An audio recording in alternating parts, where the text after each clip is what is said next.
வழிக்கு தீபம் பேதைக்கு வெளிச்சம் உந்தன் வசனமே ஆற்றல் மிக்கது ஜீவனுள்ளது உந்தன் அருள் வாக்கு நம்பிக்கைக்கு உரியவரே நம்பி வந்தே உம் சமூகம் நம்புகிறேன் உம் வசனம் நம்பிக்கைக்கு உரியவரே நம்பி வந்தே உம் சமூகம் நம்புகிறேன் உம் வசனம் தீமை அனைத்தையும் விட்டு விலகி உமக்கு அஞ்சி நான் நடந்து கொண்டான் தீமை அனைத்தையும் விட்டு விலகி உமக்கு அஞ்சி நான் நடந்து கொண்டான் எலும்புகள் புறம் பெறும் என்னுடலும் நலம் பெறும் எலும்புகள் புறம் பெறும் என்னுடலும் நலம் பெறும் எலும்புகள் புறம் பெறும் என்னுடலும் நலம் பெறும் எலும்புகள் புறம் பெறும் என்னுடலும் நலம் பெறும் தீமை அனைத்தையும் விட்டு விலகே உமக்கு அஞ்சி நடந்து கொண்டான் தீமை அனைத்தையும் விட்டு விலகே உமக்கு அஞ்சினான் எலும்புகள் புறம் பெறும் என்னுடலும் நலம் பெறும் எலும்புகள் புறம் பெறும் என்னுடலும் நலம் பெறும் எலும்புகள் புறம் பெறும் என்னுடலும் நலம் பெறும் தீமை அனைத்தையும் விட்டு விலகே உமக்கு அஞ்சி நான் நடந்து கொண்டான் தீமை அனைத்தையும் விட்டு விலகே உமக்கு பயந்து நான் நடந்து கொண்டான் எலும்புகள் புறம் பெறும் என்னுடலும் நலம் பெறும் எலும்புகள் புறம் பெறும் என்னுடலும் நலம் பெறும் தீமை அனைத்தையும் விட்டு விலகி உமக்கு பயந்து நான் நடந்து கொண்டான் தீமை அனைத்தையும் விட்டு விலகி உமக்கு பயந்து நான் நடந்து கொண்டான் எலும்புகள் புறம் பெறும் என்னுடலும் நலம் பெறும் எலும்புகள் புறம் பெறும் என்னுடலும் நலம் பெறும் நம்முடைய உடல் ஆரோக்கியமாக இருக்கணும் நம்முடைய உடல் எப்போதுமே நல்லா இருக்கணும் அப்படின்னா விட்டு விலக வேண்டியதையெல்லாம் நம்ம விலகி தான் ஆகணும் விலக வேண்டியதை விட்டு விலகினதான் நம்முடைய உடல் நல்லா இருக்கும் நம்ம நல்லா இருக்கணும்னு கர்த்தர் விரும்புகிறார் நம்ம நல்லா இருக்கணும்னு கர்த்தர் விரும்புகிறார் நம்ம எப்போதுமே நல்லா இருக்கணும் அப்படின்றது கர்த்தருடைய விருப்பமாக இருக்குது அப்போ நம்ம நல்லா இருக்கணும் அப்படின்னா எதை விட்டு இன்னைக்கு நம்ம விலகணுமோ அதை விட்டு நம்ம விலகிடணும் அது விலகாத பட்சத்தில் நம்ம ஒரு நாளும் நல்லா இருக்க வாய்ப்பு ரொம்ப குறைவுகள் தான் அப்படி நல்லா இருக்கணும் அப்படின்றதுனால தான் கர்த்தர் சொல்கிறது நீ விட்டு விலக வேண்டியதை விட்டு என்ன பண்ணிடு விலகிடு அப்படின்னு விலக வேண்டியதை விட்டு விலகிடு நேற்றுக்கு நமக்கு சொன்னது சேரக்கூடாத நபரோடு என்ன செஞ்சிடாத சேர்ந்தராத சேரக்கூடாத நபரோடு நீ சேர்ந்தீன்னா கர்த்தர் என்ன செய்ய வேண்டியிருக்கோம் துவக்கத்திலிருந்தே உன்னை ஆசீர்வதிக்க முடியாது ஆரம்பத்திலிருந்து உன்னை என்ன செய்ய முடியாது ஆசீர்வதிக்க முடியாது அப்படி நம்ம நேற்று கவனித்தோம் அப்போ இன்னைக்கு விலக வேண்டியது விட்டு நம்ம என்ன செஞ்சிடணும் விலகணும் அப்படி விலகினாதான் நம்ம என்னவா இருக்க முடியும் நம்ம நல்லா இருக்க முடியும் நம்முடைய உடல் நல்லா இருக்கும் விலக வேண்டியதை விட்டு நம்ம விலகாத பட்சத்தில் நம்முடைய உடல் என்னவா இருக்காதுன்னா நல்லா இருக்கிறதுக்கு வாய்ப்பு இல்லை. 2 நாளாகமும் 16ஆம் அதிகாரத்தில் 2 நாளாகமும் 16ஆம் அதிகாரத்தில் 12வது வசனம் இப்படி சொல்லுது. 2 நாளாகமும் 16ஆம் அதிகாரம் 12வது வசனத்தில் நம்ம பார்த்தோம்னா, ஆசா அரசாண்ட 39ஆம் வருஷத்திலே தன் கால்களில் அவன் என்ன கண்டானா, வியாதி கண்டான். அவன் நோவு மிகவும் என்னவா இருந்துச்சுன்னா, உக்கரமா இருந்துச்சுன்னா, அவன் நோவு மிகவும் உக்கரமா இருந்துச்சுன்றா. அவனுடைய நோவு மிகவும் என்னவா இருந்துச்சு, உக்கரமா இருந்துச்சு. அவன் நோவு மிகவும் உக்கமா. வாசிக்கலாம் மீண்டும். ஆசா அரசாண்ட 39ஆம் வருஷத்திலே தன் கால்களில் வியாதி கண்டு அவன் நோவு மிகவும் உக்கரமா இருந்தது. அவன் தன் வியாதியிலும்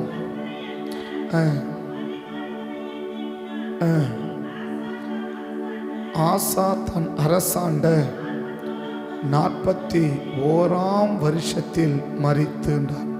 எப்படிப்பட்ட ராஜா? 14ஆம் அதிகாரத்தில் 2வது வசனத்தையும் 3வது வசனத்தையும் 4வது வசனத்தையும் வாசிச்சிங்கன்னா, ஆசா தன் தேவனாகிய கர்த்தரின் பார்வைக்கு இப்படிப்பட்ட ராஜா. ஆரம்பத்தில் ரொம்ப நல்ல ராஜா, ரொம்ப அருமையான ராஜா. கர்த்தருடைய பார்வைக்கு இப்போ ஒவ்வொரு நாளும் என் பார்வைக்கு சரியாக இருக்குதோ இல்லையோ, கர்த்தருடைய பார்வைக்கு சரியாக இருக்கணும், கர்த்தருடைய பார்வைக்கு சரியாக இருக்கணும். கர்த்தர் சரின்னு சொல்லணும், கர்த்தர் சரின்னு சொல்லணும், கர்த்தர் சரின்னு சொல்லணும் அப்படின்னு சொல்லி ஒவ்வொரு காரியத்திலும் ஆண்டவர் என்ன சொல்கிறார், ஆண்டவர் என்ன சொல்கிறார், ஆண்டவர் என்ன சொல்கிறார் அப்படின்னு சொல்லி பார்த்த ஒரு அருமையான ராஜா. வாசிக்கலாம் தொடர்ந்து. அகற்றி உடைத்து வெட்டி கர்த்தரை தேடவும் செய்யவும். யூதாவுக்கு தான் செஞ்சதை மட்டும் இல்லை, மற்றவர்களுக்கும் இப்படி தான் செய்யணும், இப்படி தான் செய்யணும், இதுதான் கர்த்தருக்கு பிரியம், இதுதான் கர்த்தருக்கு சித்தம், இதுதான் கர்த்தருக்கு பிரியம் என்று சொல்லி மற்றவங்களுக்கு பிரசங்கித்தவன். மற்றவங்களுக்கு தான் வாழ்ந்தது மட்டுமில்லை, மற்றவர்களுக்கு பிரசங்கித்தவன். அவன் தான் இப்போ வியாதிப்பட்டு படுத்து கிடக்கிறான். மற்றவங்களுக்கும் பிரசங்கித்தவன். திரும்ப 2 வசனத்தை வாசிக்கலாம். 2 வசனத்தை. கர்த்தரின் பார்வைக்கு நன்மையும் செம்மையுமானதை செய்தான். அப்போ முதலுடைய கிரி என்ன அப்படின்னா, ஒவ்வொரு நாளும் நான் செய்யறது கர்த்தருக்கு பிரியமா, கர்த்தருக்கு பிரியமா, கர்த்தருக்கு பிரியமா அப்படின்னு சொல்லி ஒவ்வொரு காரியத்திலும் தன்னை தேவனுக்கு முன்பாக நிறுத்தி பார்த்து ஆண்டவருக்கு முன்னால் நிறுத்தி கர்த்தர் என்ன சொல்றார், கர்த்தர் என்ன சொல்றார் அப்படின்னு சொல்லி ஒவ்வொரு காரியத்திலும் நிதானிச்சு செயல்பட்ட அருமையான ராஜா. அடுத்த வசனம் சொல்லும்போது, அடுத்த வசனம் 4வது வசனம், தங்கள் பிதாக்களின் தேவனாகிய கர்த்தரை தேடவும் நியாய பிரமாணத்தின்படியும் கற்பனையின்படி செய்யவும் யூதாவுக்கு பிரசங்கிச்சவர் அப்படின்றார். அப்போ மற்றவங்களுக்கு பிரசங்கம் பண்ணவர். தான் செஞ்சதை மட்டும் இல்லை, மற்றவங்களுக்கும் இதுதான் தேவ சித்தம், இதுதான் தேவனுடைய விருப்பம், இதை செஞ்சால் கர்த்தர் துக்கப்படுவார், இதை செஞ்சால் கர்த்தர் சந்தோஷப்படுவார், இதை தான் நம்ம செய்யணும் அப்படின்னு சொல்லி யூதா முழுவதுக்கும் பிரசங்கம் பண்ணவர். அப்போ தானும் செஞ்சவர், மற்றவர்களுக்கும் செஞ்சவர். அப்படி செஞ்ச அவருக்கு தான் இப்போ காலில் வியாதி வந்து என்ன செஞ்சிருக்கிறார்னா, படுத்து கிடக்கிறா. அவன் நோவு மிகவும் அதிகமாயிடுச்சு என்றார். உடல் எப்படி இருந்துச்சு? நல்ல ரொம்ப ஆரோக்கியமாக இருந்துச்சு. அந்த ஆரோக்கியத்தின் நிமித்தமாக எத்தியோப்பியன் 10 லட்சம் பேர் வந்தாலும் வெறும் கொஞ்சம் பேரை வச்சு அந்த 10 லட்சம் பேரை திரும்ப எழுந்திருக்க முடியாத அளவுக்கு, எத்தியோப்பியன் திரும்ப பலன் கொள்ளாத அளவுக்கு அவனை முறியடிச்சு போட்ட ஒரு அருமையான ராஜா. முறியடிச்சு போட்ட 13 வசனம் 13-14 பாருங்க. 13-14 பாருங்க. 13-14 15-13 14 13-14 14ஆம் அதிகாரம் 13, 14. அவர்களை ஆசாவும் அவனோடு இருந்த ஜனங்களும் எத்தியோப்பியன் திரும்ப பலன் கொள்ளாதபடிக்கு முறிந்து விழுந்தார். அப்படிப்பட்ட எதிரிகளை அடிச்சு நொறுக்கி திரும்ப எழுந்திருக்க முடியாத அளவுக்கு சத்துருவை அடக்கி போட்ட ஒரு அருமையான ராஜா. அருமையான ராஜா தான் இன்னைக்கு என்ன படுத்திருக்கிறாருன்னா, வியாதி வந்து படுத்துக்கிறாரு, நோய் வந்து படுத்து கிடக்கிறாரு. அந்த வியாதிலே அவன் நோவு குறையல, அவன் நோவு மிகவும் என்னாச்சு, அதிகமாயிடுச்சு, மிகவும் உக்கிரமா இருந்துச்சுன்னு சொல்றார். அவரை கேட்கணும், என்னதான் நடந்துச்சு, என்னதான் நடந்துச்சு, என்ன சம்பவம் நடந்துச்சு அப்படின்னா, ஆரம்பத்தில் இருந்த மாதிரி இப்போ ஆசா இல்லை. ஆரம்பத்தில் இருந்த மாதிரி ஆசா இப்போ இல்லை. ஆரம்பத்தில் இருந்த மாதிரி ஆசா என்ன செய்யலை, இல்லை. அதன் விளைவு தான் இன்னைக்கு வியாதிப்பட்டு, உடல் பலவீனப்பட்டு, உடல் நோய்வாய்ப்பட்டு இன்னைக்கு என்னவா இருக்கிறார்னா, வியாதியோடு படுத்து கிடக்கிறார். என்னையா காரணம்னா, ஆரம்பத்தில் இருந்த மாதிரி இப்போ என்ன செய்யலை, அவர் இல்லை. ஆரம்பத்தில் இருந்த மாதிரி அவர் இல்லை. இன்னைக்கு ஆரம்பத்தில் ஆண்டவரோடு நமக்கு இருக்கிற உறவுகளும், நம்முடைய பழக்க வழக்கங்களும், நம்முடைய செயல்பாடுகளும் கடைசி வரைக்கும் அப்படியே இருக்குமானால் நிச்சயமாக ஆண்டவர் நமக்கு எந்த ஒரு வியாதியும் வராமல், எந்த ஒரு நோயும் வராமல் நம்மளை தேவன் என்ன செய்வார்னா, அருமையாய் கத்தர் பாதுகாப்பார். நல்லா நம்மளை பாதுகாப்பார். நம்மளை சுகமாக கத்தர் வைப்பார். நம்மளை ஆரோக்கியமாக கத்தர் வைப்பார். நம்மளை ஆசீர்வாதமாக கத்தர் வைப்பார். ஆனால் ஆரம்பத்தில் கொஞ்ச நாள் ரொம்ப நல்லா இருந்துட்டு, ஆரம்பத்தில் ரொம்ப செயல்பட்டுட்டு, நாட்கள் போகும்போதும் காலங்கள் போகும்போதும் நம்முடைய செயல்பாடுகளை மாற்றங்களை ஏற்படுத்தி கொள்ளுவோமானால் நிச்சயமாக நம்மளோட வாழ்க்கையில் தேவனே பிசாசு அல்ல, தேவனே என்ன செய்ய வேண்டியதாக இருக்கும், சில பிரச்சனைகளை நம்முடைய சரீரங்களிலே அனுமதிக்க வேண்டியதாக இருக்கும். அப்போ தேவனே நம்முடைய பிரச்சனைகள், நம்முடைய சரீரத்தில் நம்முடைய பிரச்சனைகளை அனுமதிக்காது இருக்கிறோன்னா, ஆரம்பத்தில் எப்படி இருக்கிறோமோ அதே போல் கடைசி வரைக்கும் இருந்துட்டோன்னா நமக்கு எந்த ஒரு பாதிப்பையும் தேவன் அனுமதிக்காமல் கர்த்தர் என்ன செய்ய முடியும்னா, நம்மளை பாதுகாக்க முடியும். அப்போ அந்த ஆசா ஆரம்பத்தில் எப்படி இருந்தார், இப்போ எப்படி இருக்கிறார் என்ற ஒரு சம்பவத்தை படிக்கணும்னா, 15ஆம் அதிகாரம் 1வது வசனத்தையும் 2வது வசனத்தையும் நம்ம வாசிச்சா, 15ஆம் அதிகாரம் 1வது வசனத்தையும் 2வது வசனத்தையும் நம் வாசிச்சோம்னா, அப்போது தேவனுடைய ஆவி ஓதேக்கின் குமாரனாகிய அசரியாவின் மேல் இறங்கினதினால் அவன் வெளியே ஆசாவுக்கு எதிர்கொண்டு போய் அவனை நோக்கி, ஆசாவே, யூதா பென்யமீன் கோத்திரத்தின் சகல மனுஷர்களே கேளுங்கள், நீங்கள் கர்த்தரோடு இருந்தால் அவர் உங்களோடு இருப்பார். நீங்கள் அவரை தேடினால் உங்களுக்கு வெளிப்படுவார். அவரை விட்டீர்களேயாகி அவர் உங்களுக்கு என்ன செஞ்சிருவார், உங்களை விட்டுருவார் அப்படின்னு சொல்றார். நீங்க அவரை விட்டீங்கன்னா அவர் என்ன செஞ்சிருவாரு, உங்களை விட்டுருவாரு அப்படின்றார். இஸ்ரவேலிலே அநேக நாளாய் மெய்யான தேவனும் இல்லை, உபதேசிக்கிற ஆசாரியனும் இல்லை, வேதமும் இல்லை. இப்போ இதை சொல்லும்போது ஆசா என்ன செய்யலைன்னா ஒன்றுமே செய்யலை. இதெல்லாம் சொல்லும்போது திரும்ப முதல் 2 வசனம் 15, 1, 2. அப்பொழுது தேவனுடைய ஆவி ஓதேத்தின் குமாரனாகிய அசிரியாவின் மேல் இறங்கினதினால் அவன் வெளியே ஆசாவுக்கு எதிர்கொண்டு போய் ஆசா ராஜாவை நோக்கி, ஆசாவே, யூதா பென்யமீன் கோத்திரத்தின் மனுஷர்களே கேளுங்கள், நீங்கள் கர்த்தரோடு இருந்தால் அவர் உங்களோடு இருப்பார். நீங்கள் அவரை தேடினால் உங்களுக்கு வெளிப்படுவார். அவரை விட்டீர்களே ஆகில் அவர் உங்களை விட்டு விடுவார் அப்படின்னு சொல்லும்போது ஆசாவுக்கு எந்த டிஸ்டர்பன்ஸும் இல்லை. அப்போ நாங்கள் யாரோடு தான் இருக்கிறோம், நாங்கள் யாரை தான் வணங்குறோம், நாங்கள் ஆண்டவர் தான் அப்படின்ற எந்த ஒரு செயல்பாடுமே இல்லை. ஓகே, சொன்னதை அப்படியே என்ன செஞ்சார்னா ஏற்றுக்கொண்டார். ஆனால் 16ஆம் அதிகாரத்துக்கு வந்தீங்கன்னா 16ஆம் அதிகாரத்துக்கு வந்தீங்கன்னா 7வது வசனத்திலிருந்து நீங்கள் வாசிங்க. 2 நாளாகமும் 16:7 வாசித்து பார்த்தீங்கன்னா, அக்காலத்திலே அங்கேயும் ஞான திருஷ்டிக்காரனாகிய அனானி யூதாவின் ராஜாவாகிய ஆசாவினிடத்தில் வந்து அவனை நோக்கி, நீருடைய தேவனாகிய கர்த்தரை சார்ந்து கொள்ளாமல் சீரியாவின் ராஜாவை சார்ந்து கொண்டபடியினால் சீரியாவின் ராஜாவின் இராணுவம் கைக்கு தப்பி போயிற்று. மிகவும் ஏராளமான ரதங்களும் குதிரை வீரரும் உள்ள எத்தியோப்பியரும்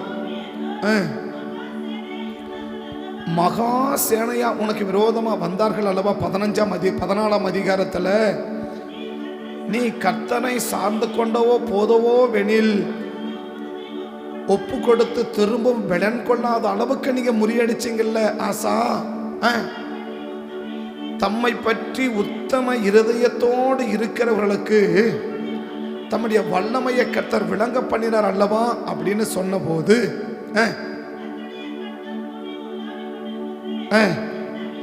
இந்த விஷயத்தில் மதியில்லாம அறிவுகட்டத்தனமா நீ செஞ்சிட்டப்பா, அறிவில்லாம நீ செஞ்சிட்டப்பா, அறிவில்லாம நீ பண்ணிட்டப்பா அப்படின்னு சொன்ன உடனே, ஆகையால் உனக்கு யுத்தங்கள் நேரிடும் என்று சொல்றான். அது நிமித்தம் ஆசா ஞான திருஷ்டிக்காரன் மேல் சினந்து 15ஆம் அதிகாரத்தில் சொல்லும்போது எப்படி இருக்கிறாரு? ஓகே, அப்படியா, சரி, நாங்கள் சரிப்படுத்திக்கிறோம். இஸ்ரவேல தேவன் இல்லாமல் போயிட்டார், ஆனால் எங்கள் கூட இருக்கிறாரு, நாங்கள் காத்துக்கிறோம்.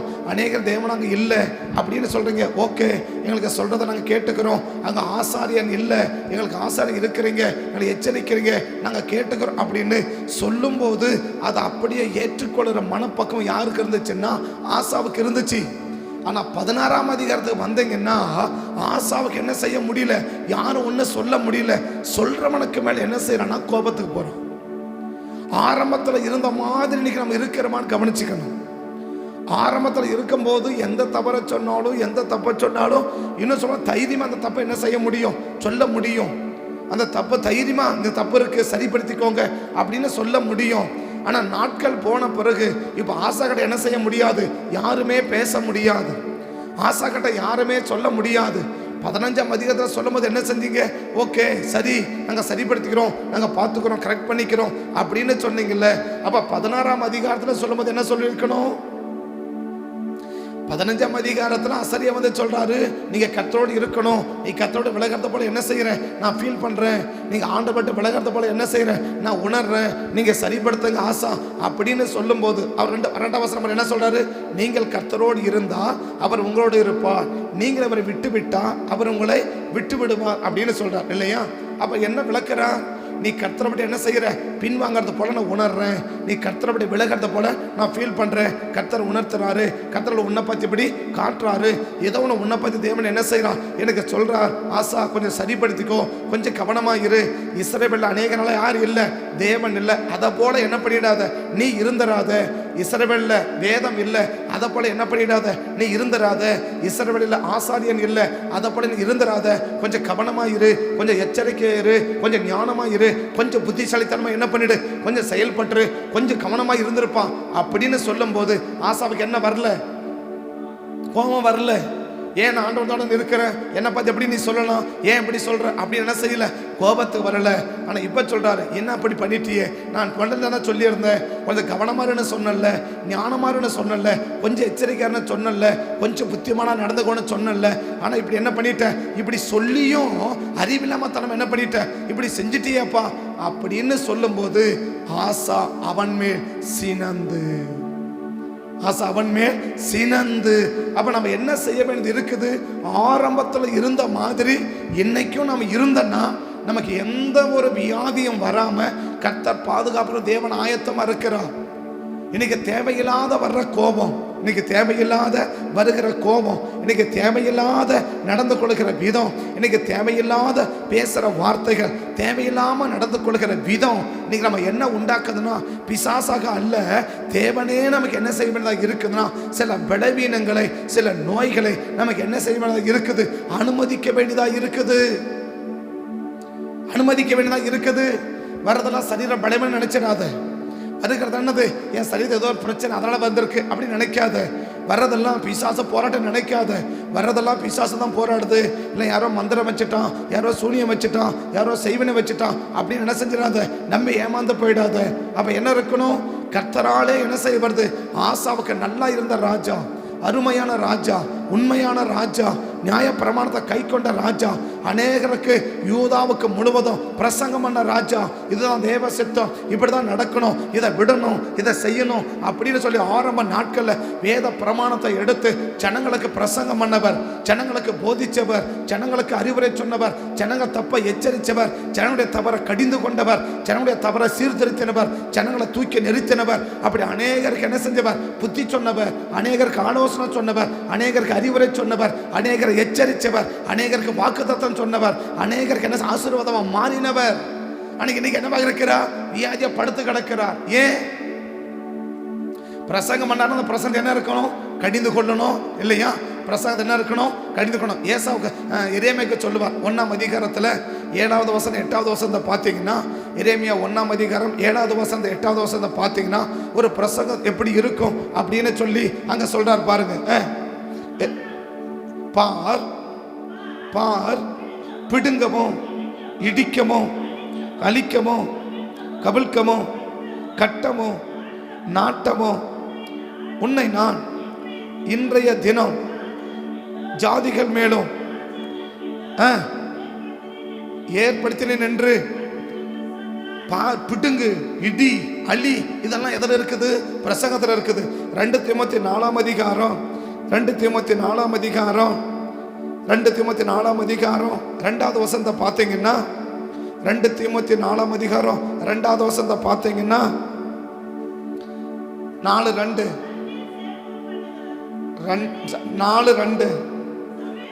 சமயம் வாய்த்தாலும் வாய்க்காவிட்டாலும் ஜாக்கிரதையா திருவசனத்தை என்ன பண்ணு, பிரசங்கம் பண்ணு. எல்லா நீடிய சாந்தத்தோடும் உபதேசத்தோடும் கண்டனம் பண்ணி கடிந்து கொண்டு. அப்பதான் ஆசா யாரு, கடிந்து கொண்டவர், அநேக விஷயத்தை பிடிங்க எடுத்தவர், அநேக இடிச்சவர், அநேக காரியத்தை அழிச்சவர், அநேக காரியத்தை நாட்டினவர், கடிந்து கொண்டவர், கண்டனம் பண்ணவர், எச்சரித்தவர், புத்தி சொன்னவர், வாக்குத்தத்தம் பண்ணவர், இப்படியெல்லாம் அநேகர் வாழ்க்கைக்கு ஆசீர்வாதத்துக்கு காரணமா இருந்தவர். ஆனா இன்னைக்கு ஆசா ராஜா வியாதியில படுத்து கிடக்கிறார். வியாதியில படுத்துக்கிற நோவை மிகவும் அதிகமாகுது, செயல்பட முடியல, மொட்டைக்கு போட்டுடுச்சு. பிசாசு போராட்டம் நினைச்சிடக்கூடாது, ஏதோ சரீரம் பலவீனம் நினைச்சிடக்கூடாது. ஆரம்பத்தில் இருந்த மாதிரி இன்னைக்கு நான் இருக்கிறேன்னா, ஆரம்பத்தில் ஆசாவுக்கு நேரம் வந்து ஃபேஸ் டு ஃபேஸ் பார்த்து சொல்றா, நீ கவனமா இருக்கணும், நீ ஜாக்கிரதையா இருக்கணும், நீ எச்சரிக்கையா இருக்கணும். கொஞ்சம் அசால்ட்டா இருந்தனா கத்த உன்னை விட்டு விலகிடுவாரு, கத்த உன்னை விலக ஆரம்பிச்சிருக்கிறாரு, நீ விலக ஆரம்பிச்சிருக்கிற, கத்த நீ செய்யறத கத்தருக்கு பிடிக்காது இருக்க போது. அப்படிப்பட்ட காலத்தை கட்டனுக்கு காட்டுறாரு, கட்டனுக்கு சொல்றாரு, ஆசா ப்ளீஸ் கொஞ்சம் கவனமா இருங்க, கொஞ்சம் ஜாக்கிரதையா இருங்க அப்படின்னு சொல்லும் போது ஆசாவுக்கு எந்த பிரச்சனையும் இல்லை. ஆனா 16ஆம் அதிகாரத்துல நீ செஞ்சிருக்க கூடாது, ஏன் இப்படி செஞ்ச, இது ஏன் இப்படி பண்ண அப்படின்னு கேட்ட உடனே சொல்லுகிறவன என்ன உண்டாகுதுன்னா பயங்கர கோபம். சொல்றவனுக்கு மேல பயங்கர கோபம். எனக்கு விளக்க வேண்டிய கோபத்தை நம்ம விளக்காத பட்சத்தில், விளக்க வேண்டிய ஆரம்பத்தில் என்ன வரல, ஆரம்பத்தில் இவ்வளவு கோபப்படலையே. ஆசாவுக்கு ஆரம்பத்தில் என்ன வரல, இவ்வளவு கோபம் வரல, இவ்வளவு பிரச்சனை வரல, இவ்வளவு டென்ஷன் ஆகல இல்லையா? யாரு ஆசா ஆரம்பத்துல இவ்வளவு கோவப்படல, ஏன் இப்ப இவ்வளவு கோபம் வருது? ஆசாவுக்கு ஆரம்பத்தில் அவ்வளவு கோபக்காரன் இல்ல, அவ்வளவு கோபப்படல. நேரடியா சொன்னா கூட ஓகே, அப்படியா, சரி நான் ஜெபம் பண்றேன், கர்த்தனை சரிப்படுத்திக்கிறேன், எதை சரி பண்ணணுமோ நான் சரிப்படுத்திக்கிறேன், நான் கர்த்தரை விலக மாட்டேன் அப்படின்னு சொல்லி ஆரம்பத்தில் இருந்து அம்மாவே தப்பு பண்ண கூட அம்மாவை தள்ளி விட்டாள் இல்லையா? 15ஆம் அதிகாரம் கடைசி பாருங்க, 15ஆம் அதிகாரம் கடைசி பாருங்க, 15ஆம் அதிகாரம் கடைசி பாருங்க. தன் தாயினுடைய ஆலோசனைக்கு அவன் என்ன செய்யல, கேட்கல. 15ல இருந்து பாருங்க, 15 இந்த ஆணைக்காக யாவரும்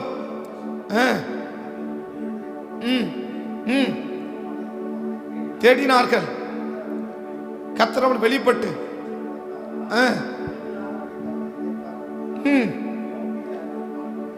தோப்பிலே அருவருப்பான விக்கிரகத்தை உண்டு பண்ணின ராஜாவாகிய ஆசாவின் தாயான மாகாணையும் ராஜ்யாத்தியா இராதபடி பெத்த தாயந்தாலும் சரி, ராங்கனா ராங்கு தான், தப்புனா தப்பு தான், ஏன் அதை செய்யற அப்படின்னு அவ்வளவு கடிந்து கொண்டவர் ராஜ்யாத்தியா இராதபடி என்ன செஞ்சாரோ விலக்கி போட்டாருன்றாரு இல்லையா? ராஜ்யாத்தியா இராதபடி பெத்த தாயனாலும் சரி, கட்ட மனைவியானாலும் சரி, பெத்த பிள்ளையானாலும் சரி, கூட இருக்கிற நண்பரானாலும் சரி, தப்புனா தப்பு தான், இது தேவனுக்கு பிடிக்காது, இது தேவனுக்கு சரி வராது, இது தேவ பிரமாணத்தின்படி இல்லை, இது வசனத்தின்படி இல்லை, இது உபதேசத்தின்படி இல்லை, இது சத்தியத்தின்படி இல்லை அப்படின்னு சொல்லி தாயே தள்ளி போட்டவர். ஆனா இன்னைக்கு தானே அந்த தவறை செய்யும் போது ஒருவர் சொல்லும் போது என்ன உண்டாகுது? இவர் மற்றவருடைய தவறை சுட்டி காட்டும் போது இவர் நல்லா இருந்தவர் தானே. ஆனா இன்னைக்கு என்ன செய்யறா? இவர் தப்பு செய்யும் போது ஒரு தவறை சுட்டி காட்ட என்ன வருது? பயங்கரமான கோபம். இது மாதிரி இவ்வளவு கோபப்படலையா நீ? ஏன் இப்ப இவ்வளவு கோபம் வருது? இது மாதிரி இவ்வளவு டென்ஷன் ஆகலையா நீ? இதுக்கு முன்னாடி இவ்வளவு இப்படி நடந்துக்கலையே, இப்படி என்ன செய்யல, இப்படிப்பட்ட கோபம் இதுக்கு முன்னாடி வரலையே. சினந்து சினந்து இல்லையா? யார் மேல சினறது? யார் மேல சினறது? ஏற்கனவே அசரியா சொன்னார், அவன் மேல கோபம் வரலையே. இன்னைக்கு ஏன் ஒரு தேவனுடைய பிள்ளை மேல கோபம் வருது? இவர் நினைச்சார் அசரியா மேல, இது அசரியா மேல வர்ற கோபம் அல்ல, இது ஆண்டவருக்கு மேல வர்ற கோபம். இப்ப ஆண்டவருக்கு மேல யார் வருது? இப்ப ஆண்டவருக்கு மேல பயங்கர கோபம். யாருக்கு? ஆசா ராஜாவுக்கு. ஏன்னா அசரியா அந்த அனானி வந்துட்டு அவனுடைய சொந்த வார்த்தையை சொல்லல. யார் சொன்னது? கர்த்தருடைய வார்த்தையே சொல்றார் இல்லையா? இதை தான் பவுல் அப்போஸ்தலருக்கு ஆண்டவர் வெளிப்படுத்துறார். என்ன வெளிப்படுத்துறார்? அப்போஸ்தலர் 9ஆம் அதிகாரம், அப்போஸ்தலர் 9ஆம் அதிகாரம் 1ஆம் வசனத்திலிருந்து வாசிக்கலாம். 1ஆம் வசனத்திலிருந்து வாசிக்கலாம். அப்போஸ்தலர் 9ஆம் அதிகாரம் 1ஆம் வசனத்திலிருந்து, சவுல் என்பவன் இன்னும் கர்த்தருடைய சீசரை பயமுறுத்தி கொலை செய்யும்படி சீறி பிரதான ஆசாரியரிடத்துக்கு போய் இந்த மார்க்கத்தாராகிய புருஷரையாகிலும் ஸ்திரீகளையாகிலும் நான் கண்டுபிடித்தான், அவளை கட்டி எருசலேமுக்கு கொண்டு வரும்படி கேட்டு வாங்கினான். அவன் பிரயாணமாய் போய் தமஸ்குவுக்கு சமீபத்த போது சடிதியிலே வானத்திலிருந்து ஒரு ஒளி உண்டாகி சுற்றி பிரகாசித்தது. அவர் தரையிலே விழுந்தான். அப்பொழுது சவுலே சவுலே, நீ என்னை ஏன் துன்பப்படுத்துகிறாய் கேட்டான். அதற்கு அவன், ஆண்டவரே நீர் யார் என்றான். அதற்கு கர்த்தர், நீ துன்பப்படுத்துகிற இயேசு. இயேசுவை எப்ப துன்பப்படுத்தினா? இயேசுவை எப்ப சவுல் துன்பப்படுத்தினா? இயேசுவை தான் வணங்குறான், இயேசுவை தான் வணங்குறான், இயேசுவை தான் ஆராதிக்கிறான், இயேசுக்காக தான் வைராக்கியம் பாராட்டுறான், இயேசுக்காக தான் செயல்படுறான். ஆனா சொல்றாரு, உன்னுடைய செய்கைகள் என் பிள்ளைகளை வருத்தப்படுத்துது, உன் செயல்கள் என் பிள்ளைகளை வருத்தப்படுத்துது. அப்ப தேவன் மேல கோபம் இருக்குது என்ன அடையாளம்? தேவனை துன்பப்படுத்துவதற்கு என்ன அடையாளம்? நம்முடைய செயல் ஒரு உண்மையான தேவனுடைய பிள்ளைகளை வருத்தப்படுத்துமானா நான் தேவனை துன்பப்படுத்துறேன்னு அர்த்தம். இன்னைக்கு ஒருவன் பவுலுக்கு என்ன சொல்லு, அவர் செஞ்சது அவருக்கு சரியா இருக்கு. யாருக்கு? பவுலுக்கு சரியா இருக்கு. எது? ஸ்தேவான கல்லெறிஞ்சு கொள்றது யாருக்கு சரியா இருந்துச்சு? சவுலுக்கு சரியா இருந்துச்சு. சபையை துன்பப்படுத்துவது யாருக்கு சரியா இருந்துச்சு? சவுலுக்கு சரியா இருந்துச்சு. அது எதுக்காக தான் செய்யறேன்? ஆண்டவருக்காக தான் செய்யறேன், ஆண்டவருக்காக தான் செய்யறேன். ஆண்டவர் தான். நொடிக்கு 100 முறை ஆண்டவர் பேரை தான் பயன்படுத்துறாரு. யாரு? பவுல் எதை பயன்படுத்துறாரு? நொடிக்கு 100 முறை ஆண்டவர் ஆண்டவர் ஆண்டவர் கர்த்தர் கர்த்தர் அப்படிதான் பயன்படுத்துறாரு. ஆனா அந்த கர்த்தர் தான் சொல்றாரு, உன் செய்கைகள் என்னை வேதனைப்படுத்துது, உன் செய்கைகள் என்னை துன்பப்படுத்துது. அப்ப நான் தேவனை துன்பப்படுத்துறேனா இல்லைன்னு எப்படி கண்டுபிடிச்சுக்கிறது? நான் தேவனை துன்பப்படுத்துறேனா இல்லைன்னு எப்படி கண்டுபிடிச்சுக்கிறது? என் செயல் ஒரு உண்மையான ஆண்டுடைய பிள்ளையை வருத்தப்படுத்துமானால் நான் தேவனை துன்பப்படுத்துறேன்னு அர்த்தம். இன்னைக்கு உயிரோட இருக்கிற ஆண்டவர் என்ன செய்ய முடியாது? உருவத்தில் ஆண்டவர் இல்லை, அவரை நம்ம அடிக்க முடியாது, அவரை துன்பப்படுத்த முடியாது. ஆனா யார் துன்பப்படுறான்? உண்மையான ஒரு ஆண்டவருடைய பிள்ளை நம்முடைய செயல், நம்முடைய பேச்சு, நம்முடைய நடைமுறை, நம்முடைய செயல்பாடுகளை பார்த்து உண்மையா ஆண்டவருடைய பிள்ளை வருத்தப்பட்டான்னா அது தேவனை துன்பப்படுத்துவது. அந்த துன்பத்தின் விளைவுதான் இதுவரைக்கும் திடகாத்திரம் அந்த பவுல் இப்ப தடவி திரிகிறாரு. இதுவரைக்கும் திடகாத்திரமா இருந்தாரு, குதிரை மேல பறந்தாரு, ரெக்க கட்டி பறந்தாரு. ஆனா இன்னைக்கு செய்யறார், விழுந்து கிடக்கிறார் கீழே. ஏன் விழுந்து கிடக்கிறார்? உன் செயல் என்ன படுத்துச்சு? என்ன துன்பப்படுத்துச்சு? நீ துன்பப்படுத்துகிற இயேசு நானே.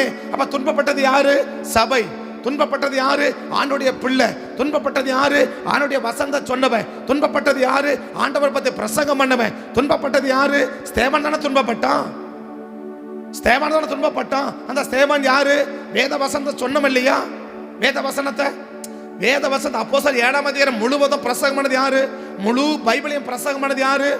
நான் சொன்ன ஆபிரகாமில் ஆரம்பிச்சு இயேசு சிலுவையில் அறையப்பட்டு 3ஆம் நாள் உயிரோடு கூட எழுந்தது வரைக்கும் பிரசங்கம் பண்றது யாரு? இந்த ஸ்தேவான் தானே. இவ்வளவு பிரசங்கம் பண்றாருல, ஹோல் பைபிளையும் முழு கிறிஸ்துவத்தையும் ஒரே அதிகாரத்துல பிரசங்கம் பண்ணி முடிக்காருல, அந்த பிரசங்கம் பண்ண பவுல, அந்த பிரசங்கம் பண்ண ஸ்தேவான தானே என்ன செய்யறீங்க?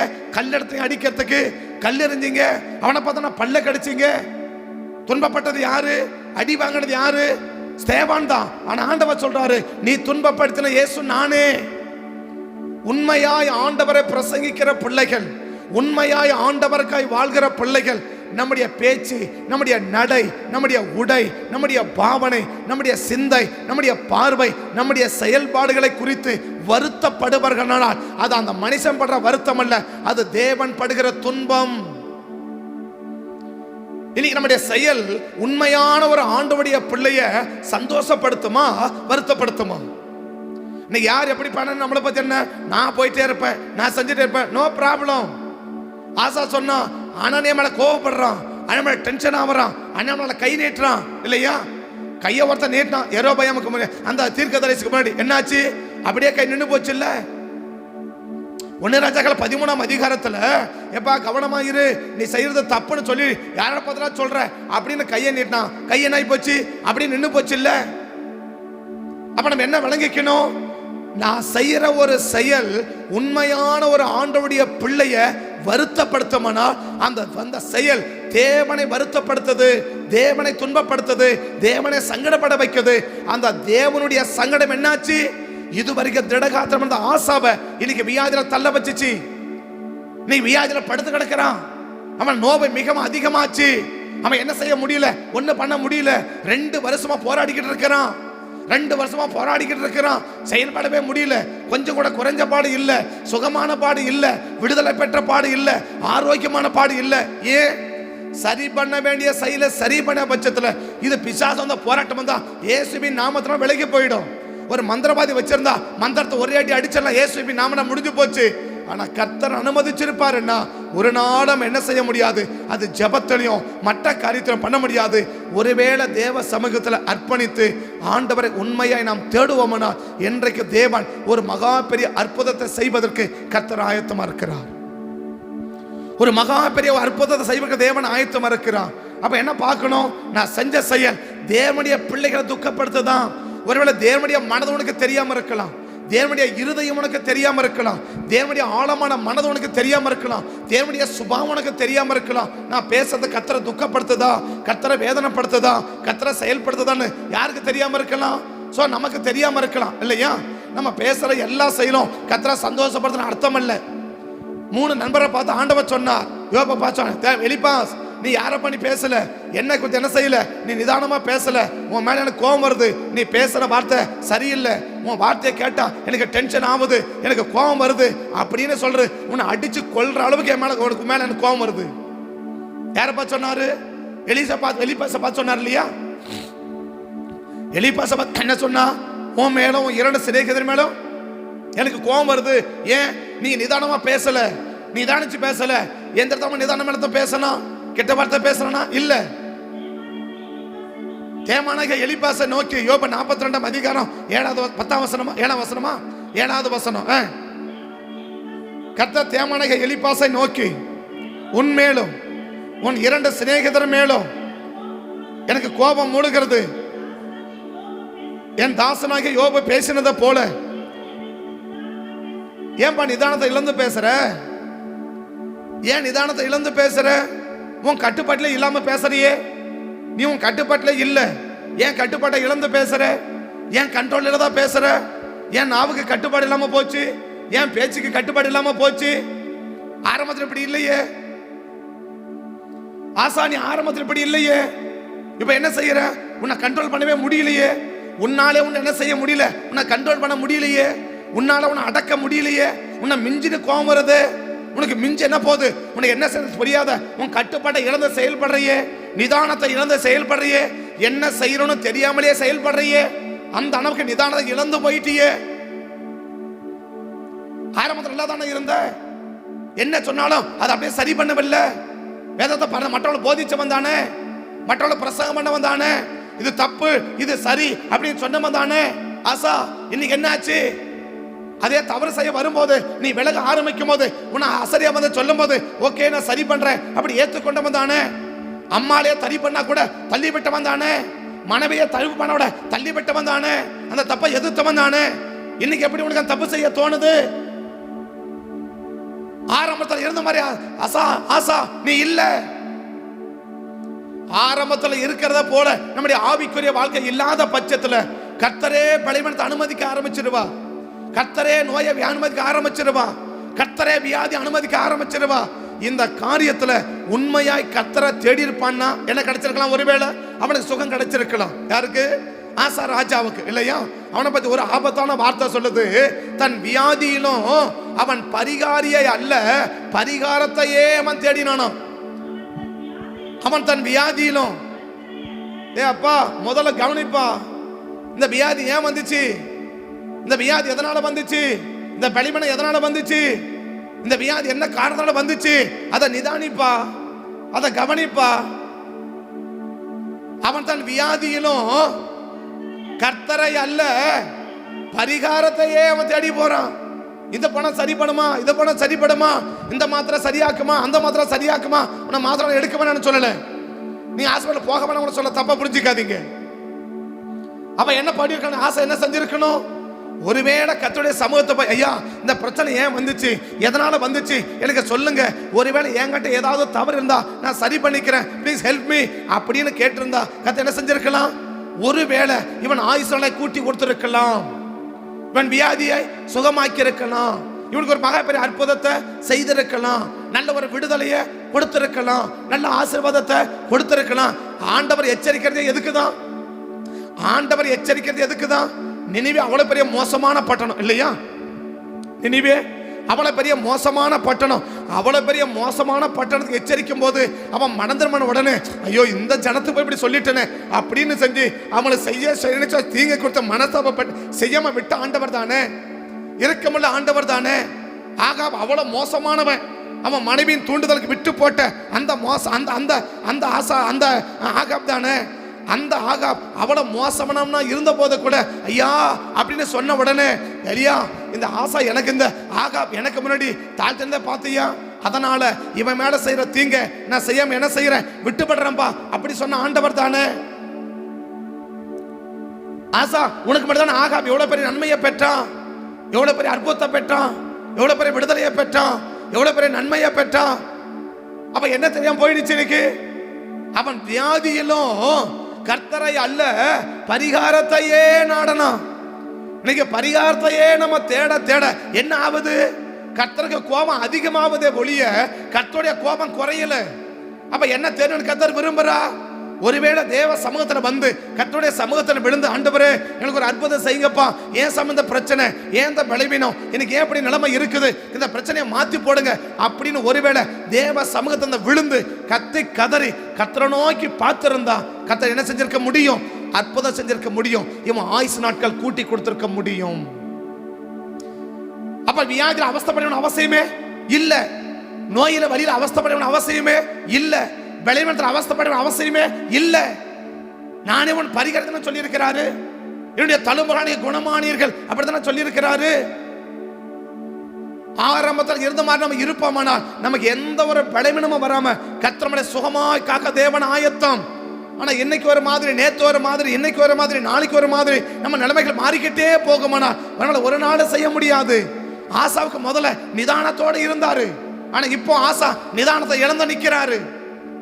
இப்ப சொல்றமெல்லாம் கோபம், சொல்றதுமெல்லாம் கோபம், அவன் மேல மட்டும் கோபப்படல. அடுத்த அந்த வசனத்தை பாத்தீங்கன்னா அந்த 16வது வசனத்தை 16 அதிகாரத்துல 10வது வசனத்தை கொஞ்சம் பாருங்க பார்க்கலாம். 10வது வசனத்தை பாருங்க பார்க்கலாம். அது நிமித்தம் ஆசா சினந்து கடும் கோபம் கொண்டு அவனை காவலறையிலே போட்டு வித்தான். இது இல்லாம அக்காலத்திலே ஜனங்களுக்குள் சிலரை எப்படி நடப்பிக்கிறானா, முதல்ல இப்படி இல்லையே, முதல்ல நீ இப்படி செயல்படலையே, முதல்ல இப்படி நீ பேசலையே, முதல்ல இப்படி கோவப்படலையே, முதல்ல இப்படி பட்ட செயல்பட உனக்குள்ள இல்லையே, நல்லா தானே இருந்த. ஆரம்பத்தில் இருந்த மாதிரி ஆசா இல்லாம போனதின் விளைவு ஆரம்பத்தில் நம்ம சொல்லும் போது அதை மனப்பூர்வமா ஏற்றுக்கொண்டு எதை சரி பண்ணணுமோ அதை சரி பண்ணார். ஆனா நாட்கள் போச்சு, காலங்கள் போச்சு, சொல்றமெல்லாம் கோவப்படுறார், சொல்றமெல்லாம் டென்ஷன் ஆகுறா. என்ன விருப்பம் இல்ல, செஞ்ச தப்ப சரி பண்ணிக்க விருப்பம் இல்லை. அதான் பிரச்சனை. ஏன் கோபம் வருது? நம்ம செஞ்ச தவற சரிப்படுத்தணும்னு விருப்பம் இல்லை. மாறாக என்ன, நான் செஞ்சது கரெக்ட் தான், நீ தான் என் மேல கொய்யா கொள்ற, நீ தான் பொய்யா என் மேல சொல்ற, நீ தான் என் மேல குற்றம் சொல்ற, நீ தான் என் மேல குறை சொல்ற, நீ தான் என் மேல தப்பு சொல்ற, நான் கரெக்டா தான் செஞ்சிருக்கிறேன் அப்படின்னு சொல்லி தான் செஞ்ச தவற நியாயப்படுத்த விருப்பம் இருக்குது. தான் செஞ்ச தவற சரி பண்ணிக்க விருப்பம் இல்லை. இந்த சுபாவத்தை இன்னைக்கு நம்ம விட்டு அகற்றி ஆகணும். செஞ்சதை நியாயப்படுத்தாத. நாம் ஒரு நாள் என்ன செய்யக்கூடாது, நாம் செய்கிற தவறுகளை நியாயப்படுத்தக்கூடாது. காலங்களை காட்டி, சூழ்நிலைகளை காட்டி, எதையோ காரணம் காட்டி நியாயப்படுத்தக்கூடாது. தப்பா தூக்கி போட ஆயத்தமா? முதல்ல தூக்கி போட்டீங்களா தப்புன்னு உடனே இன்னைக்கு தூக்கி போட ஆயத்தமா இருந்தா என்ன வந்திருக்காது, வியாதியே வந்திருக்காது. வந்த பிறகு என்ன செஞ்சிருக்கணும்? தேவசம் விழுந்த கேட்டிருந்தா என்ன கொடுத்திருப்பா? சுகம் கொடுத்திருப்பா, ஆரோக்கியமா வாழ்ந்திருக்கலாம்ல. ஏன் ஆரோக்கியம் இல்லாம போச்சு? எனக்கு நல்லா வாழ முடியாம போயிடுச்சு. ஆரம்பத்தில் இருந்த மாதிரி இல்லை. ஆரம்பத்தில் எப்படி இருந்தீங்க? நிதானமா இருந்தீங்க. ஆரம்பம் எப்படி இருந்தீங்க? நிதானமா பேசுனீங்க. ஆரம்பத்தில் எப்படி இருந்தீங்க? சொன்னதை தவிர உடனே சரிப்படுத்தினீங்க. ஆனா இப்ப இல்ல, இப்ப நிதானத்தை இழந்து போயிட்டீங்க. இப்ப நிதானத்திலே இல்ல. இப்ப எது சொன்னாலும் கோபம் வருது, என்ன சொன்னாலும் கோபம் வருது, யார் சொன்னாலும் கோபம் வருது, எதுக்கு எடுத்தாலும் கோபம் வருது. கோபத்தை கண்ட்ரோல் பண்ணவே முடியல. அளவுக்கு மிஞ்சின கோபம் வருது, அளவுக்கு மிஞ்சின கோபம் வருது. எதுக்கெடுத்தாலும் கோபம், எதுக்கெடுத்தாலும் கோபம், எதுக்கெடுத்தாலும் டென்ஷன், எதுக்கெடுத்தாலும் ஆத்திரம், எதுக்கெடுத்தாலும் அளவுக்கு மிஞ்சின வார்த்தை, கட்டுப்பாட்டை மிஞ்சி வார்த்தை போகுது. கெட்ட வார்த்தை சரளமா வருது இன்னைக்கு ஈஸியா. ஆனா ஆரம்பத்தில் ஆசா யாரு? ஒரு கெட்ட வார்த்தை கூட பேசலையே, இப்ப எப்படி கெட்ட வார்த்தை வருது வாயில? பைபிள் தூக்கி பிரசங்கம் பண்ணல ஆசா, அன்னைக்கு என்ன வார்த்தை வரல? கெட்ட வார்த்தை வரலையே. ஆனா இன்னைக்கு எப்படி கெட்ட வார்த்தை சரளமா வருது? கெட்ட வார்த்தை பேசினா கூட அது தப்புன்ற உணர்வு கூட இல்லாம போயிடுச்சு. இன்னைக்கு கெட்ட வார்த்தை ஈஸியா வருது, மலன்னு வருது. எப்படி வருது? நிதானத்தை இழக்காத. ஆரம்பத்தில் இருந்த மாதிரி இருப்பாயானா உடலை கத்தை எப்படி வைக்க விரும்புறா? நம்மள நல்ல கத்தை வாழ வைக்க விரும்புறா, நல்ல வாழ வைக்க விரும்புறா. நல்லா வாழணும்னா இன்னைக்கு விளக்க வேண்டிய விளக்கு என்ன விளக்கு? ஆரம்பத்திலிருந்து பெருது இப்ப எப்படி இல்லையோ அதை தூக்கி நீ வெளியே போடு. ஆரம்பத்தில் நிதானமா இருந்த, ஆரம்பத்தில் நிதானிச்ச. என்ன நிதானிச்ச? என்ன சொன்னாலும் ஏன் சொல்றாங்க, எதுக்கு சொல்றாங்க, என்ன சொல்றாங்க, இது என் நன்மைக்கு சொல்றாங்க நிதானிச்ச. இன்னைக்கு என்ன இல்ல, அந்த நிதானத்தை இழந்து நிக்கிறேன். கதையாருக்கு தீர்க்கமா சொல்றார். ஆரம்பத்துல நிதானமா இருந்த, நிதானம் என்ன அர்த்தம்? நிதானிச்ச. சொன்னதை எதை சொன்னாலும் நிதானிச்ச, எதை சொன்னாலும் நிதானிப்ப. ஆனா இன்னைக்கு எதை சொன்ன நிதானிக்கிற பழக்கம் இல்ல. இந்த காதல இந்த காதல் விட்டு போயிட்டே இருக்கிற, இந்த காதல இந்த காதல் விட்டு போயிட்டே இருக்கிற. இன்னைக்கு நிதானிக்கல. இது ஏன் வருது? இந்த வார்த்தை எனக்கு வருது, கர்த்தர் என்னோட பேசுறாரு, என்ன சரிப்படுத்தணும், என்ன நியாயப்படுத்த கூடாது அப்படின்னு சொல்லி அந்த வார்த்தையை நிதானிக்கிற சுபாவத்தை இழந்து போயிட்டேன்னு கர்த்தர் சொல்றார். ஆரம்பத்தில் நிதானமா இருந்த, நிதானிச்ச. ஆனா இப்போ அந்த நிதானத்தை இழந்து போயிட்டேன்னு கர்த்தர் சொல்றார். அந்த நிதானத்தை திரும்ப கொண்டு வந்து ஆரம்பத்தில் நிதானிக்கிறத போல இப்பவும் நிதானிச்சு செயல்பட்டனா உன்னை சுகமாய் வைப்பதற்கு, நல்ல வாழ வைப்பதற்கு கர்த்தர் ஆயத்தமா இருக்கிறார். கர்த்தர் ஆசீர்வாதமா இருக்கிறார். கர்த்தர் ஆயத்தமா இருக்கிறார். கண்ணபடி ஜெபம் பண்ணலாங்களா? கண்ணபடி ஜெபம் பண்ணலாமா? தீமை அனைத்தையும் விட்டு விலகி உமக்கு பயந்து நான் நடந்து கொண்டான். தீமை அனைத்தையும் விட்டு விலகி உமக்கு பயந்து நான் நடந்து கொண்டான். எலும்புகள் உரம்பெறும், என்னுடலும் நலம்பெறும். எலும்புகள் உரம்பெறும், என்னுடலும் நலம் பெறும். இன்னைக்கு நல்லா வாழ வைக்கணும்னு கர்த்தர் விரும்புகிறார். நாம் நல்லா வாழணும்னு கர்த்தர் விரும்புகிறார். மற்ற ஜனங்களுக்கு முன்னால, சத்துருவுக்கு முன்னால, தேவனை அறியாத ஜனங்களுக்கு முன்னால நாம் நல்லா வாழணுன்றது கர்த்தருடைய ஆழமான விருப்பம். ஆனால் ஆண்டவருக்கு விருப்பம் இருந்தாலும் செயல்பட முடியல. விருப்பம் இருக்குது, நல்லா வாழ வைக்கணும்னு விருப்பம் இருக்கு, ஆனால் ஆண்டவரை செயல்படுத்த முடியல. ஏன்? எசையா சொல்றா, நம்ம அக்கிரமங்களே அவருக்கும் நமக்கும் பிரிவினை உண்டாக்கிச்சு.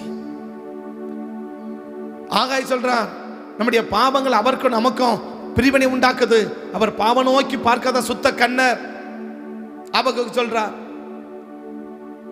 இனி நம்முடைய தவறுகளை சரிப்படுத்திட்டோம்னா நம்மளை சுகமா நல்லா வாழ வைக்க கர்த்தர் விரும்புகிறார். என்ன சரிப்படுத்தணும்? ஆரம்பத்தில் இருந்த மாதிரி இருக்கிறேனா? ஆரம்பத்தில் எப்படி இருந்தேன்? ஆரம்பத்தில் எது சொன்னாலும் நிதானிப்பேன். ஆரம்பத்தில் எது சொன்னாலும் நிதானிச்சு செயல்பட்டேன். ஏன் சொல்றாங்க, எதுக்கு சொன்னாங்க, யார் சொன்னாலும் உடனே கோவப்பட மாட்டேன், உடனே டென்ஷன் ஆக மாட்டேன். கெட்ட வார்த்தை வாயில சுத்தமா வந்தது கிடையாது. ஆனா இன்னைக்கு சொல்றதுக்கெல்லாம் கோபம் வருது, சொல்றவங்கெல்லாம் கோபம் வருது. கெட்ட வார்த்தை சரளமா வருது. கெட்ட வார்த்தை தங்கு தடையே இல்லை. அந்த கெட்ட வார்த்தை பேசிட்ட பிறகு கூட ஐயோ நம்ம கெட்ட வார்த்தை பேசிட்டோமேன்ற அந்த மன உறுத்தல் கூட இல்லை.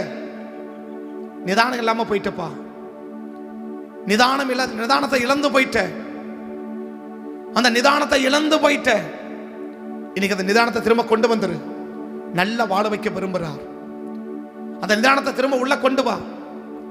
அந்த நிதானம் திரும்ப நமக்குள்ள வராத வரைக்கும் கர்த்தர் நம்மளை நல்ல வாழ வைக்கிறது முடியாதுன்னு சொல்றது விருப்பம் இல்லை, சட்ட கடினம்னு சொல்றேன். முடியாதுன்னு சொல்றது எனக்கு விருப்பம் இல்லை. நம்ம நல்ல வாழ்றது கர்த்தருடைய விருப்பம். அதுக்காக தான் பூமிக்கு வந்தார், அதுக்காக தான் ரத்தம் சிந்தினார், அதுக்காக தான் 6 மணி நேரம் தொங்கினார், அதுக்காக தான் உயிரை விட்டார், அதுக்காக தான் உயிர் திறந்தார், அதுக்காக தான் பரிந்து பேசுறார். ஆனா இன்னைக்கு கெட்ட வார்த்தை வாயிலிருந்து சரணமா போகுது, தங்குதடையே கிடையாது. நம்ம என்ன பேசுறத கூட தெரியல, அந்த அளவுக்கு நிதானத்தை இழந்து பேசுறோம். கர்த்தர் ஒரு நாள் நம்மளை ஆஸ்வதிக்க முடியாது. கர்த்தர் தீர்க்கமா சொல்றா, நிதானத்தை இழந்து போயிட்ட. ஆரம்பத்தில் இருந்த மாதிரி நிதானம் இப்ப இல்ல. அசரியா நேரம் ஃபேஸ் டு ஃபேஸ் சொல்றா, நீ கர்த்தரோட இருந்தாதான் கர்த்தர் கூட இருப்பா. நீ கர்த்தரோட விலகிறத போல ஃபீல் பண்ற, கர்த்தர் எனக்கு காட்டுறாரு.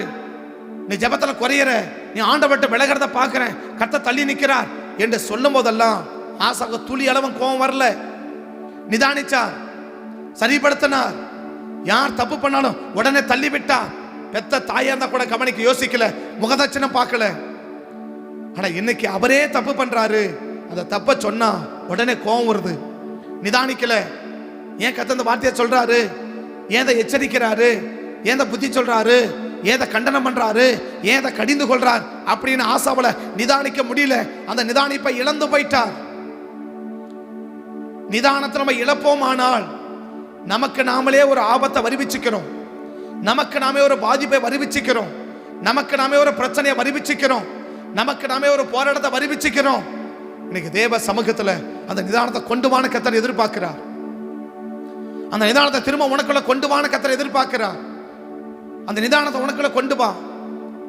அந்த நிதானி சொல்லும் போது நிதானி, பிள்ளைகளை சொன்னா கூட நிதானி, கட்டின மனைவி சொன்னாலும் நிதானி, கட்டின புருஷன் சொன்னா நிதானி, சபை மக்கள் யாராவது ஏதாவது சொன்னா நிதானி, ஊழியர்கள் சொன்ன நிதானி, யார் சொன்னாலும் சரி. கர்த்தர் யாரை கொண்டாலும் பேச முடியும், கர்த்தர் யாரை கொண்டு பேச முடியும். பாலகன வாயில கர்த்தருடைய வார்த்தை வைக்க முடியும், பாலகன துதிய தொடிக்க முடிக்க முடியும். பிழையாமக்க கழுதை கொண்டு பேச வைக்க முடியும்னா, பிரதான அப்போஸ்தலர் பேதுருக்கு ஒரு கோழியை கொண்டு பேச வைக்க முடியும்னா, நம்மளுக்கு யாரை கொண்டு பேச வைக்க முடியும்? யார் பேசும்போது யார் சொன்னாலும் உடனே டென்ஷன் ஆகக்கூடாது, உடனே கோவப்படக்கூடாது, அதை தூக்கி எறிய கூடாது. ஏன் சொல்றாங்க, எதுக்கு சொல்றாங்க, என்ன விஷயத்தை சொல்றாங்க, என்ன பேஸ் பண்றாங்க, எந்த கருத்தை மையப்படுத்துறாங்க என்பதை நிதானிச்சுட்டுன்னா, அந்த ஆரம்பத்தோடு அந்த நிதானம் இருந்துச்சு, இப்ப அந்த நிதானம் இல்லைன்னு கர்த்தர் தீர்க்கமா சொல்ற. ஆரம்பத்தோடு அந்த நிதானம் இருந்துச்சு, இப்ப அந்த நிதானத்தை இழந்துட்ட. பரிசுத்த பிதாவே, இந்த காலை வெளியில ஒருவேளை அந்த நிதானத்தை நாங்கள் இழந்திருந்தால் இன்னைக்கு எங்களை அர்ப்பணிக்கிறோம், எங்களை ஒப்பு கொடுக்கிறோம். எங்களை எதை சொன்னாலும் தேவ சமூகத்தில் கொண்டு போய் அதை தேவ சமூகத்தில் நிதானித்து பார்த்து அது ஏன் வந்தாச்சு, என்ன காரியம் வந்துச்சு என்பது எல்லாம் குறித்து எந்த விதத்தில் யோசிக்க முடியுமோ அப்படியெல்லாம் நாங்கள் நிதானித்து பார்த்து எதை விட்டு விலகணுமோ, எதை சரிப்படுத்தணுமோ அதை எல்லாம் சரிப்படுத்தவும், ஒழுங்குபடுத்தவும், கிரமமாக செயல்படவும் எங்களை அர்ப்பணிக்கிறோம்ப்பா. ஆசா அந்த வியாதியிலும் கர்த்தரை தேடாத போனதை போல அந்த தவறை நாங்கள் செய்யாமல் போயிடக்கூடாது, அந்த தவறை நாங்களும் செஞ்சிடக்கூடாது. தகப்பனே, நாங்கள் கர்த்தரை தேடுறோம், நாங்கள் ஆண்டவரை தேடுறோம், குடும்பமாய் ஆண்டவரை தேடி வரோம். ஆண்டவரை ஏது நடந்துச்சு, ஆண்டவரை ஏந்த பிரச்சனை, ஆண்டவரை ஏந்த போராட்டம் என்று சொல்லி தேவ சமூகத்தில் கர்த்தரை தேடி வந்து கர்த்தருடைய பாதத்தை பிடிச்சி எங்களுக்கு நீதாம்பா சுகம் கொடுக்கணும், நீங்கள் தான் எங்களை ஆரோக்கியமாக்கணும், நீங்கள் தான் எங்களை ஆசீர்வதிக்கணும் என்று உடைய பாதத்தை பிடிச்சி நாங்கள் கெஞ்சுவோம், உடைய பாதத்தை பிடிச்சி நாங்கள் உழுக்குவோம், உடைய பாதத்தை பிடிச்சி நாங்கள் மன்றாடுவோம். பலவந்தம் பண்ணுகிறவன் பெற்றுக்கொள்ள நாங்கள் பலவந்தம் பண்ணுவோம், நீங்கள் செஞ்சுதான் ஆகணும். யாக்கோபை போல நாங்கள் விடமாட்டோம் என்று அர்ப்பணிக்கிற ஒவ்வொரு பிள்ளைகளையும் கர்த்தர் அந்த காலை வழியில நீங்க சுகமாய் ஆண்டவரே நல்ல வாழ வைக்க வேண்டும் என்று, சுகமாய் வாழ வைக்க வேண்டும் என்று சமூகத்தை நோக்கி நாங்கள் பார்த்து ஜெபிக்கிறோம், நாங்கள் பார்த்து ஜெபிக்கிறோம். ஏனோ பிராயத்தில் நாங்கள் வியாதிப்பட விரும்பலை, நாங்கள் நோய்வாய்ப்பட விரும்பலை. தகப்பனே, ஆசை 39 வயது, 39வது வருஷம், 39வது வருஷம் அவன் அரசாண்டில் வியாதி. நான் சட்ட கொஞ்சத்தை மாற்றி சொல்ல விரும்புகிறேன். 39 வயசு, இளம் வயது, துள்ளி குதிக்கிற வயது, ஓடி செயல்படுற வயது. ஆண்டவரே, ஒரு நாள் முடங்கி போயிடக்கூடாது, ஒரு நாள் முடங்கி போயிடக்கூடாது. இந்த இளம் பிராயத்தில், இந்த இளம் வயதில் ஆண்டவரை பலவீனம் என்ற போர்வையில், பலவீனம் என்ற காரியத்தில் சத்துருவை முடைக்கிற கூடாது. 40 வருஷமான முடைக்கப்பட்டதை போல எங்களை முடைக்கி போட்டக்கூடாது. வாலிப பிராயத்தில் அந்த ஜப்பானிய முடைக்கி போட்டுச்சு ஆண்டவரே, அதை போல எங்களை முடைக்கி போட்டக்கூடாது. நாங்கள் முடங்கிடக்கூடாது ஆண்டவரே, நாங்கள் முடங்கிடக்கூடாது. நாங்கள் ஆரோக்கியமா நாங்கள் நல்லா வாழ கர்த்தர் அந்த காலை வெளியில கிருபை பாராட்டுங்கப்பா. எங்களை அர்ப்பணிக்கிறோம், ஒப்பு கொடுக்கிறோம். ஆரம்பத்தில் இருந்த அந்த நிதானத்தை எங்களுக்குள்ள கொண்டு வந்து ஒவ்வொரு காரியத்திலும் நாங்கள் நிதானித்து செயல்படுவோம், நிதானிச்சு பேசுவோம், நிதானிச்சு முடிவெடுப்போம், நிதானிப்போம்.